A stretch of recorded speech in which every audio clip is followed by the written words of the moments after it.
This is BankCents, the podcast that makes sense of all things banking. If there's something you don't understand about banking or finances, you're not alone. Our industry experts are bringing you informative and enjoyable conversations that break down bank jargon and dive into hot-button financial topics. And now, BOS, a community bank located across Illinois and Missouri, presents BankCents. Here's your host, Gregory Marantz. Hello, and welcome back to BankCents, the podcast that makes sense of all things banking.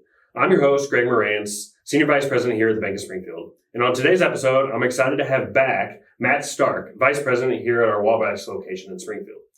Matt, welcome. Thank you, Greg. Thanks for having me back. So today we're going to talk about our current situation on fraud and current scams that are out there and ways to overall better protect ourselves. For those of you that haven't had the chance, we highly recommend you go back to season 1 of the BankCents podcast and look up our previous episode we did with Matt on navigating a fraudulent environment.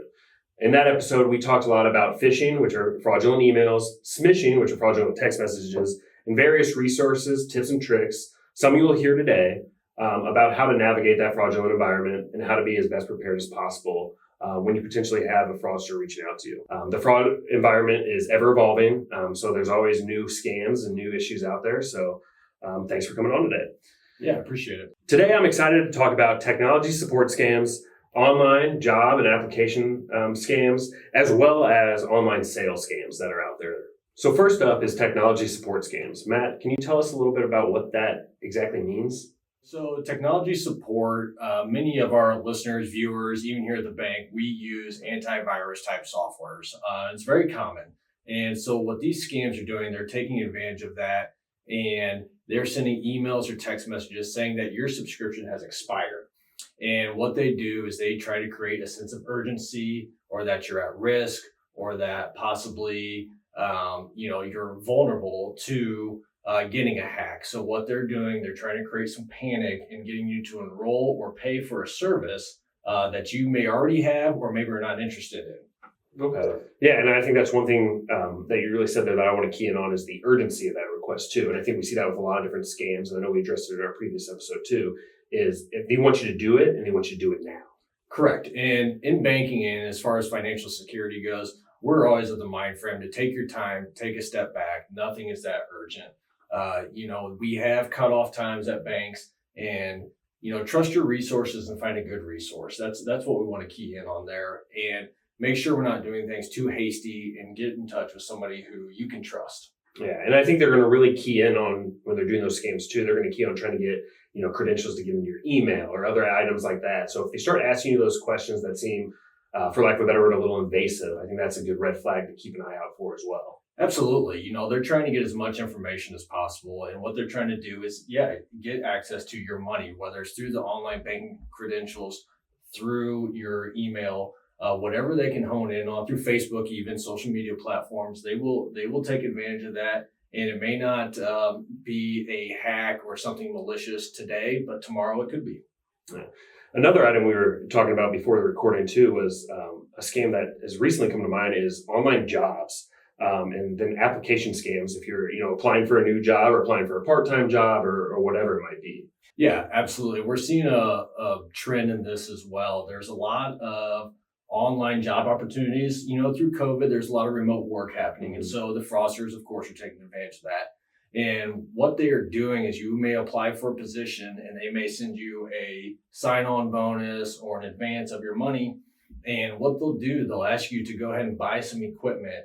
But what they want you to do is send via Venmo or Zelle or PayPal, and they're taking that money. And if you get a check or whatever the case may be, that check is no good and it gets returned and then you're on the hook for that money. So, customers and all listeners need to be diligent when it comes to those online jobs, follow up with a reputable HR representative, and just do your due diligence. Yeah, and that's one thing to keep in mind too, is when you're thinking about a job application, the information you're putting on those applications too is highly sensitive information as well. They're going to be, an employer is going to have payroll taxes. So you're going to have to put your social security number too there as well. So it's definitely, a hot button that you got to keep an eye on because everyone's going to be applying for a job at some point in their life. And so making sure your information is as secure as possible is incredibly important. Yeah, and I would just recommend doing the research before, like we said, your due diligence, making sure it's reputable, making sure it is a real job, Use the resources you have, the internet, make follow-up phone calls where you're talking to live people. Many of these, what we're seeing is there's never really a real person that we're talking to. It's all online or digital, which is great. It's efficient, but it's also dangerous. Yeah. The one thing I really want to touch on this particular scam is how you mentioned remote work and how that really trended in COVID. And you're seeing a lot more of that now in markets all over the United States and even abroad. And that's just a perfect example of how fraudsters out there are using current issues that are, top of mind and relevant to people to use it to scam people. So they're saying, hey, everyone's trending towards remote work, so we're going to target people that might be interested in that. Right. And I think you're seeing that across all kinds of different issues. Political campaigns is one thing. We're not going to get into that, but it's top of mind now, and you're seeing text messages from that and whatnot. So you got to keep a close eye on it. And as always, be very diligent. Don't be afraid to ask questions, and be hesitant on some of those things. And it's okay to take your time, especially when they're really pressing you to make a quick decision.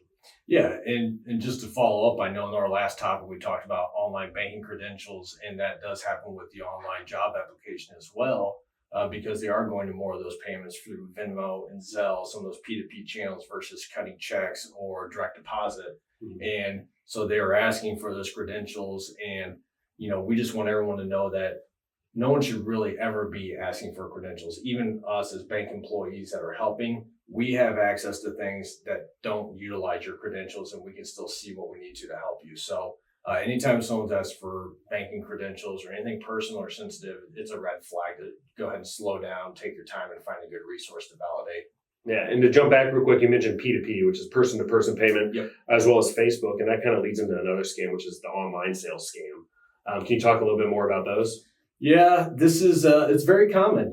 There's a lot of people who do their shopping online. And again, we go back to efficiencies, shopping from the comfort of your own home. You sit on the couch watching TV, you can get on Facebook and you can find things, whether it's a couch, a chair, a lot of people, even pets, cats, mm-hmm, dogs.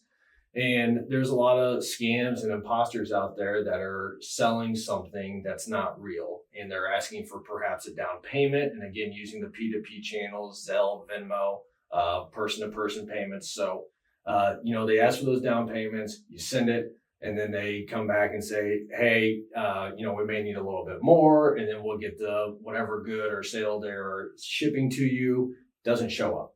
And you're out that money, and you've then given the fraudster, your information, your money. So it's dangerous, and you got to be cautious. Now, there's some good things out there as well. But again, it's all about doing your homework, being diligent, and slowing down. Yeah, I think the big point with that scam too is it's really focusing on the ease of a transaction as well. You're online. It's easy to buy a chair online or potentially even buy a pet online. So they're really focusing on, hey, this is easy to do. Like, go ahead and do it. Send the down payment. Boom, it'll be easy transaction. And then that's where, focusing on that ease of transaction can open you up to some risk potentially. Finally, we've talked about these current scams that are out there, but something we talked about in our previous episode, and we really want to keep it at top of mind for all of our listeners, are some simple resources and tips to do with any kind of fraudulent activity. Can you give them a little insight on what they try to do? The first tip, as we always say, is to slow down. The second thing that I think is very important is always validate what you're doing outside of the original means of communication. So if you receive a text, make a phone call. If you receive an email, perhaps make a phone call. And then finally, we as a bank who see these scams over and over, and we see them evolve, we're used to them, use us as a resource as well. Reach out to us, customer, non-customer, it doesn't matter. We're here to help, because this impacts the community, and we are a community bank, and that's who we want to service. Yeah, unfortunately, we've seen a lot of these, especially over the past few years. And so we are prepared to deal with them, but it's not something we particularly enjoy, but is a fact out there, unfortunately. And as always, we're not trying to scare our listeners, but give them the most information possible to keep their finances safe, because that's what's the most important thing. And it is a scary world out there, and fraudsters are constantly learning new things and trying to figure out new ways to commit a type of fraud or steal our money. So with that, I really appreciate you coming on and talking about the fraudulent environment. It's ever changing. It's very complicated. There's always going to be a new scam out there. So really, we need to focus on being diligent, calling a known number or talking to a known person that you know at that institution or company, so that you can help verify that transaction, will really help mitigate, any attempts at fraud in the future. So Matt, thanks for coming on. Do you have any other final points you'd like to give to our listeners just on fraud in general? No, I just appreciate the opportunity to come on and share some of the things that we're seeing. I think you hit the high points as far as being diligent and, use your resources wisely. Don't be scared, but be diligent. Yeah. Thanks, Matt. Very well put. As always, thanks for listening to BankCents, the podcast that makes sense of all things banking.